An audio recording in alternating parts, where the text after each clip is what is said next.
truputį laivybos rubrikos noriu pasidalinti su savo nauju pirkinuku. Tai va, šitą valtelę, kaip sakoma, tai gal pradėsiu nuo tento, nes reikia pirmą nustentuoti. Tai va, tentą dariau pas laivyną, tiksliau pas valtinę. Ir taip, tada tentuoju parodu tada.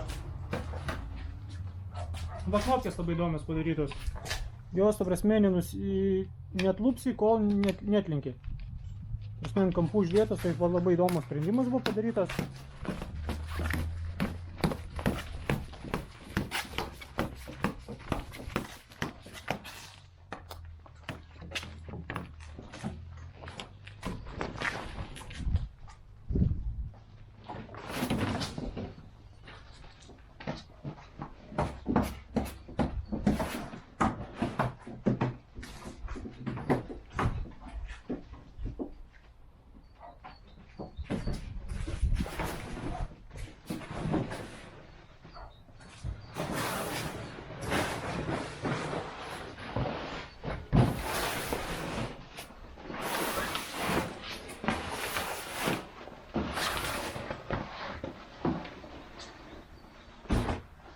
Taip, kas man patiko, tiksliau pavogiau idėją iš laivyno, tiksliau Finvalo.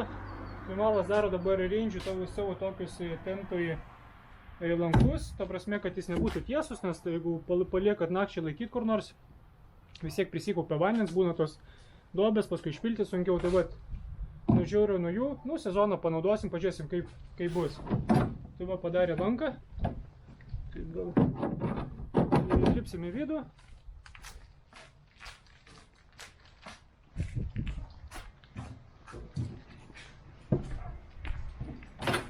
Padarė tokį sulankstomą, fantastika. Pasiuvo maišą, mėti maišą visas. Tai va. Tai ką, gerai, tada noriu papasakoti, kokie buvo reikalavimai rengiantis man valčiai. Taip, ką liečia korpusas. Korpusas turėjo būti dugnas ne mažiau 3 mm, nes draugas turi kolega 2 mm. Tai per LSL, per metrinės bangas pašokinėjo, tai 5 vietose trūko dugnas. Tai vienu žodžiu virino, susivirino, bet leido vandenį kai kurį laiką, tai tik 3 mm. Šonai seniau Brema darė 2 mm, tiksliau 3 mm, bet tie patys gamintojai paprašė, kad suplonintų iki 2,5 mm. Tai bortus dabar turim 2,5 mm. Toliau, kad būtų ganėtinai aukštas bortas. Tai vat, ką mes turim centimetrais, 64 cm. Tai va, aš manau, kad labai pakankamai, įleidus į vandenį, ten bus vis tiek 55 cm, tikrai per akis. Toliau, kad būtų transas L, kad vis tiek galėtum, aukštesnis transas galėtų, prasme, kad vis tiek bangos mažiau gauti ir panašiai, tai va taip. Ir galima sakyti, korpusų reikalavimai buvo tokie. Toliau vidus. Vidus, kad būtų aeratorius būtinai, nes vis tiek dalyvauju sportinėse varžybose. Tai kaip sakoma, vis tiek reikia žuvį gyvą išlaikyti, tai buvo aeratorius. Toliau reikalingas buvo, kad kėdę galėčiau ne ant galo susimontuoti, kaip jis montuojasi, bet daugelis, ta prasme. Man tas variantas nepatinka. Aš noriu, kad atskirai montuotųsi, nors ir truputėlį vietos užima, bet man vis tiek labiau patinka, nes aš noriu pasidaryti su amortizatorium kėdę. Tai va šitas man variantas tiko ir kad normaliai jau vairalasdį pasiliestum, tiksliau pasiimtum. Ir kas dar? Kad būtų galimybė išsitiesti pilnai. Tai va šičia yra geras variantas. Tursime, čia reikia susikomplektuoti viską. Pasikeliam. Išsitraukiam šitą dalį ir praktiškai pilnai iš tą ūgį ir išsitiesiu. Ir galima pasidėsti miegmaišį ir kur pernakvoti. Tai va dėl tos priežasties buvo padarytas tas paaukštintas tentas, kad jeigu kur naktį aš galėčiau įsistentuoti, lysti, kaip sakoma, ir savo ramiai išmiegoti. Tai va. Taip, ir būtinai rinkausi, kad būtų vinilė danga, nes man nepatinka vien kilimas, nes vis tiek per 2-3 metus jisai išsinešioja, apsispaudžia, jeigu nedaug dievė ten lydeka gleivės liks ant saulės ir visą dieną neišvalysi, tai paskui turėsit problemų. Tai va, už tai man patinka vinilinė danga, po 3 metų, jeigu, kaip sakant, plauni, turėsi tokią pačią, kaip sakant, jeigu tik fiziškai jos nepažeisti. Tai va, ir šonuose aišku kilimas, nes vien kitą mačiau pasidarė yra plasmasė, vien iš vinilo, tai atrodo kaip plasmasinis laivas, šitas man patinka, šitas variantas man idealus yra. Tai va. Ir va, ir žiūrėjau, kad ilgis būtų minimum 4 metrai, 4,20 tam tarpe ir plotis, kad būtų ne mažiau 1,80 m. Tai va, šitai valtį mes turim 4,30 ir plotį turim 1,85 m. Tai va. Tai truputį istorija apie patį gamintoją gal truputėlį ir kaip aš rinkausi tą valtį. Valtį aš kovau 2 metus, niekaip negalėjau rasti. Tai va, 3 valtį šių ten nupirkau, bet taip nesutarėm su pardavėjas. Tai va, ir paskui kažkaip Bremą aš seniau matydavau, internetiniuose puslapyje jinai visada iššokdavo. Bet niekada rimtai nežiūrėjau šitą Bremą, nežinau, kažkodėl tas pavadinimas labai toks Brema, labai lievas. Ir plus tas dizainas jų toks nelabai, tai nežinau, niekada nepreidavau dėmesio. Tik vienas bičiulis parodoj, sakė, apžiūrėjo, sakė, labai rimtos valtys, rimtai padarytos, sako. Nu tai va, kažkaip perlipau per save, tai va, po naujų metų pradėjau žiūrėti šį, labai ten, va, kas man patiko, kad jie yra susitvarkę tikrai labai gerai savo internetinį puslapį. Marketingas ten tikrai padarytas, Romas iš valtinės tų video prikėlės, visas apžiūras, plaukimo testus ir panašiai. Tai va, kas labai patiko, tai matus, kad žmonės tikrai atsidavė ir tikrai darbų įdeda, ta prasme, į tos įpardavimus. Aišku, jie ne gamintojai, bet vis tiek. Ir kas dar patiko, kad aplamai Brema čia turbūt Europą ir kad žinai, ar tos gamintojas turi tiek daug modelių rūšių, tiksliau tų valčių. Ta prasme, 390 turime 3 tipus ten. 4 metrai turim vėl ten 3-4 tipus, 4,30 turim kelis tipus, 4,35 turim. Tai va, kas 10 cm čiut eina valčių ilgiai ir turime po 12-14 modelių, ta prasme, tos valtės. Tai nei vienas tai gamintojas negali tiek pasiūlyti. Tai va, tas labai patiko ir šiaip bendravom su Romu, labai fainiai, ta prasme, tokie žmonės tikrai sąžiningai, viską, ką buvom sutarę, viską padarė. Ir tų pinigų papildomai ir šiaip neėmė, nu, aišku, už smulkmenas tenais, bet nesistengė ten, ta prasme, kaip sakant, už viską paimti pinigus, tai labai maloniai buvo bendrauti su jais. Tikrai žmonės, kaip sakant, matos įdėję širdį, kaip sakant, į tos pardavimus, tai...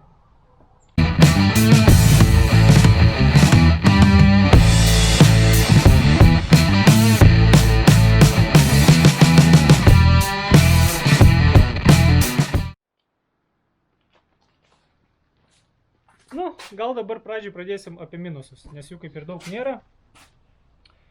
Tai gal dar vieną faktą pamiršau paminėti, kad valtinė man davė kontaktus ir aš apskambinau 5 žmonės.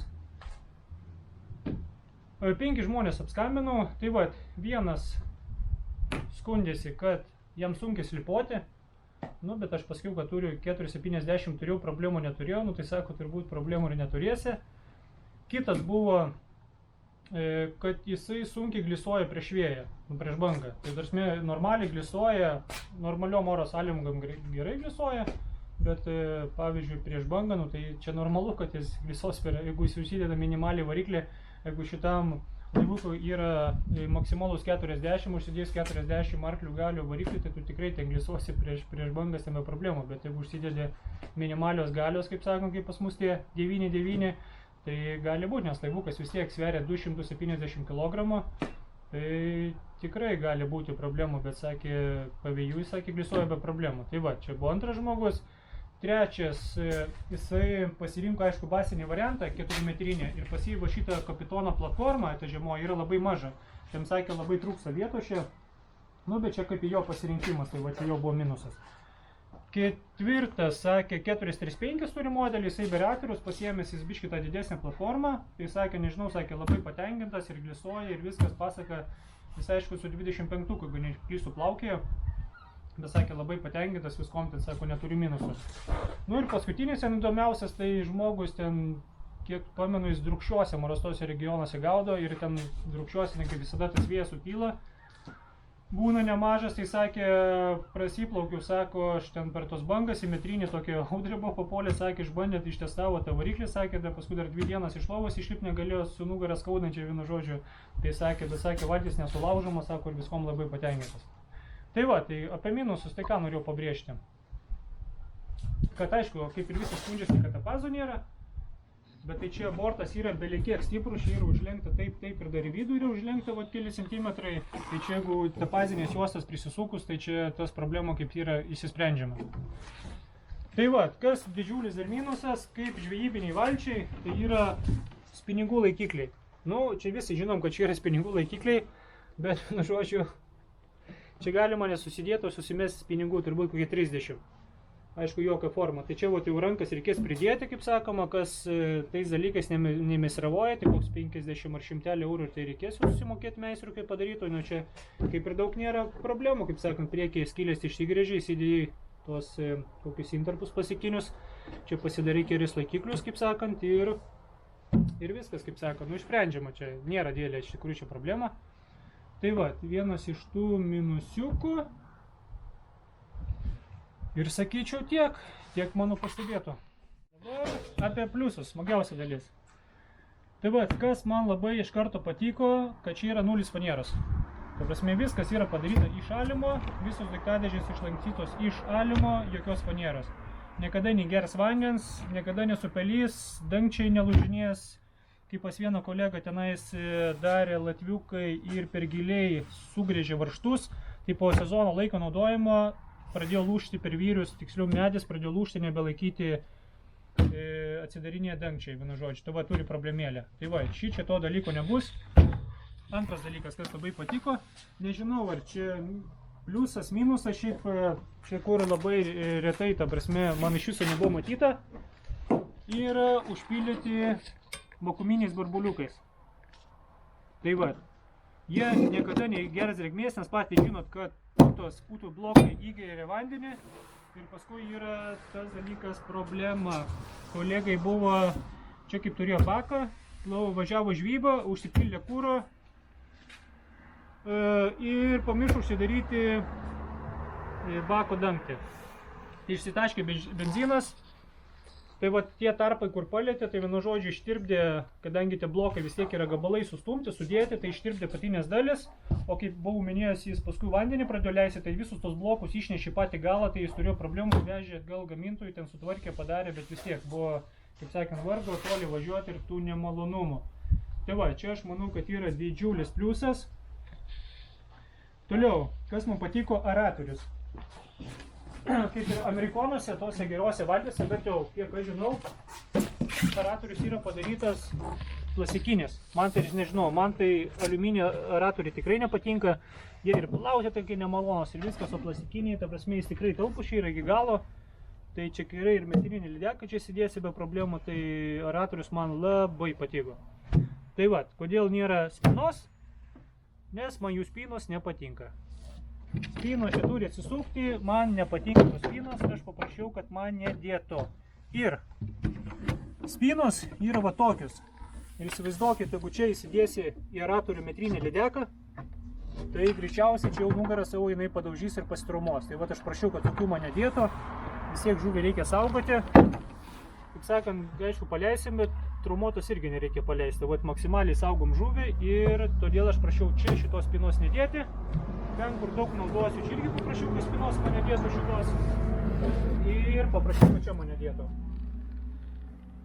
Tai va, nes aš paskui susimontuosiu pats palei poreikį, bet aš manau, kad jau iš viso nereikės, nes jos ganėtinai standžios, jos tikrai nešokinėja prie tos. O čia pasidarėjai, pasiėmei, užsidarėjai, viskas, nereikia nieko užsidarinėti, nieko vargti. Man, kaip sakant, jau... Tai va. Ir kas dar iš pliusų gal pats pristatymo laikas. Nes aš užsisakiau valtį, ta prasme pervedžiau valtinį avansą ir po 5 savaičių jų valtis buvo Lietuvoje. Nu tai fantastika. Per 5 savaitės, ta prasme, padarė valtį, parsiuntė, nuvažiavau, pasiėmiau ir viskas ir laimingas. Tai va, tokie, čia vidų nerodysiu, jūs ten nuotraukos ir patys galite pasižiūrėti valtinį puslapį, ten visos nuotraukos sukeltas, netgi kai kurių išmatavimų yra. Jeigu iš tikrųjų kažkuo išmatavimų labai jums reikėtų, rašykit man, galite message parašyti, Mindaugas Gurskis. Tai iš jums parašysiu, ką pamatuoti, dar kažkokių klausimų turit, galite kreiptis, tai visada ten atsakysiu, ta prasme. Jeigu kada sezono pradžioje norėtumėt prasiplaukti, tai čia sakau pas iš savęs, aš kaip sakant, tai gal nebūtų uždyka, bet tikrai tą paslaugą suteikčiau, nes tas, kaip sakant, prasiplaukimas yra labai svarbus dalykas prieš perkant valtį, tai tikrai, kaip sakant, už minimalę ten kainą tikrai išduočiau galimybę prasiplaukti, pasižiūrėti, pasišpiniuoti laivą. Tai va, jeigu kas susidomėjot, kaip sakant, čia tikrai, kaip sakant, valtį man už tai nefinansuoja, bet žmonės man suteikdami informaciją kažkokią dalim, tai va, aš noriu irgi, kaip sakant, savo duoklę atiduoti už save. Jeigu kam reikia, tikrai pagelbėsiu, patarsiu ir panašiai. Tai va, ir greičiausiai video yra ne paskutinis. Padarysiu dar video, kaip jau būsiu įsirengęs viską, nes čia kaip ir matote, tų stakanų vadinamų kėdėm nemontavau, nes aš noriu pasirinkti optimalią vietą, kur montuosis echolotai, nes ir šito reilingo paprašiau, kad man nemontuotų, nes aš čia vis tiek statysiu live sonarą, ta prasme, ir man trukdys. Tai va šito aš prašiau. Ir dar paprašiau, kad papildomai man suvirintų plokštelę sonarą, kad paskui nereikėtų vartyti. Šiais laikais čia Dragonfly stovės. 3 viename stovės, tiksliau proškiai jau tas, ir dar jeigu reikės, kada dar papildomų, kad nereikėtų gręžiuoti, tai va dar papildomą paprašiau, kad suvirintų, be problemų, net jei neklysiu, net pinigų moros nepaėmė. Tai va, čia kopėtėlės, aišku, dar yra, aš esu nusiėmęs, nes kai važiavau, kad nesidaužyta. Tai va, tai turbūt nieko nepamiršau, viską, ką norėjau, pasakiau. Turit klausimų, kreipkitės, tai kaip ir minėjau, dar bus vienas video, parodysiu, kaip būsiu įsidengęs laivą, susimontavęs, sukūmus, viską, dabar jau pilnai paruošęs, nes yra tų idėjų visokių. Tai yra pasiruošimo, bičiuliai, į kitą dar.